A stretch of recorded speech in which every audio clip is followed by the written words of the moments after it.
I gotta say thanks to everybody for coming out. Thank you. You folks continue to amaze me.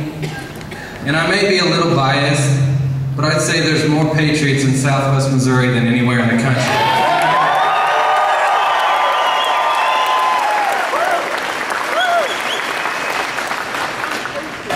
History will be eternally grateful to the man who made us realize that freedom is very much alive, and that not only can we win this battle, but we must win it. And now, with great honor, I introduce to you the man who inspired us all, Dr. Ron Paul.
Thank you very much for helping to put this together and that nice introduction.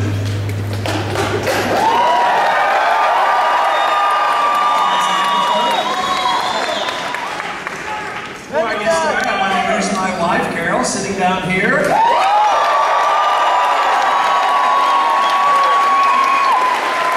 have two of our granddaughters, Lisa and Linda, with us today.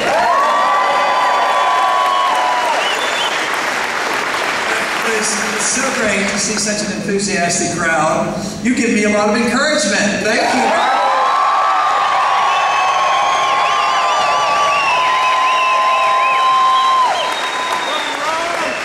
The cause of liberty is alive and well. The revolution is on.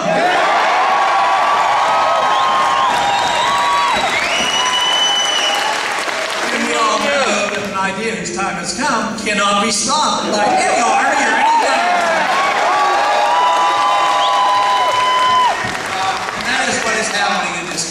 There is something very special going on, and a lot of people don't quite realize it, but I think everybody in this room does understand exactly what's happening. We're sick and tired of what we've had for the last many, many years, and we have to restore confidence in ourselves, confidence in liberty, and hold everybody to defending and obeying the Constitution.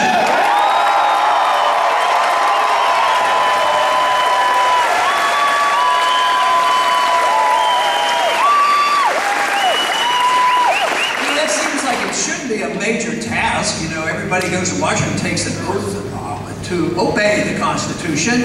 So I don't know why it should be so difficult. The Constitution is not difficult to understand, but unfortunately in the last 30 or 40 years, the Constitution has been really just ignored. People in Washington, whether it's the Congress, whether it's the President, or whether it's the courts, they just ignore the Constitution. There was a time when they wanted change in this country, and they would amend the Constitution. Now they don't take any time to do that. Not too long ago, the President was a little bit frustrated with the Congress, and he wanted Congress to pass a law dealing with the environment. And he says, okay, you guys are going too slow. I'll just write an executive order. Well, he's not allowed to do that. And if I have the chance, which I hope you give me, as a president that opposes these executive orders, I'll use the executive order to repeal those orders.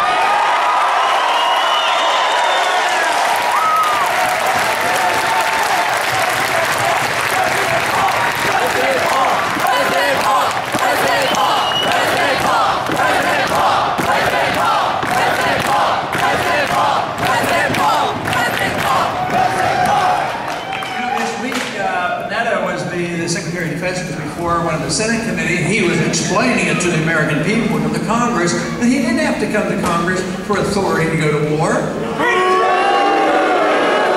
He says he can get permission. He said he can get permission from the United Nations or NATO. The president not too long ago announced that he's allowed to assassinate American citizens. When he was asked about, you know, is this following the rule of law? Yes, he says, we'll talk it over in the office, and if we decide he's a bad guy, we're going to assassinate him. So that's his idea.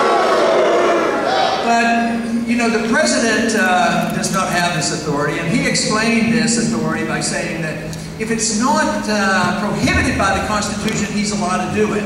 That is not the interpretation of the Constitution.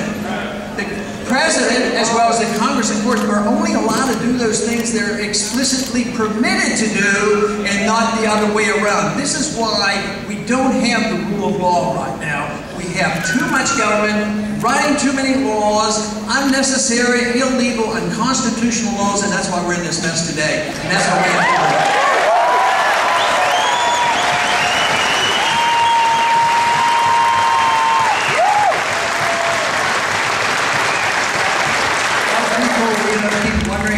such trouble with our economy and our spending, but I think there's way too many laws. January 1st, there were 40,000 new laws put on the books in one day. And then they wonder why we get into trouble. Now, I have an idea.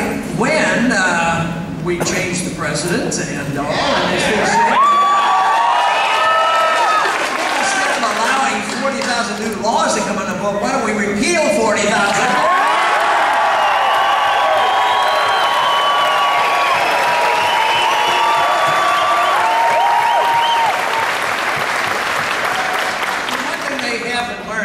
This little book, and many of you, I'm sure, have had. Somebody suggests I pull the mic up. I'll try it. How's that? Is that a little better?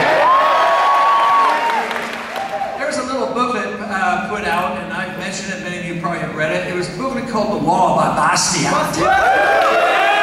On the simple premise of Bastiat, who was a Frenchman, wrote it in the middle of the 19th century. He said that government should not be able to do anything that you and I can't do. Right. So if you're not allowed to steal from your neighbor, the government's not allowed to steal from your neighbor.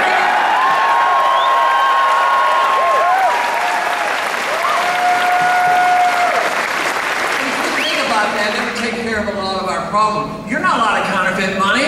Why is the government allowed to counterfeit money?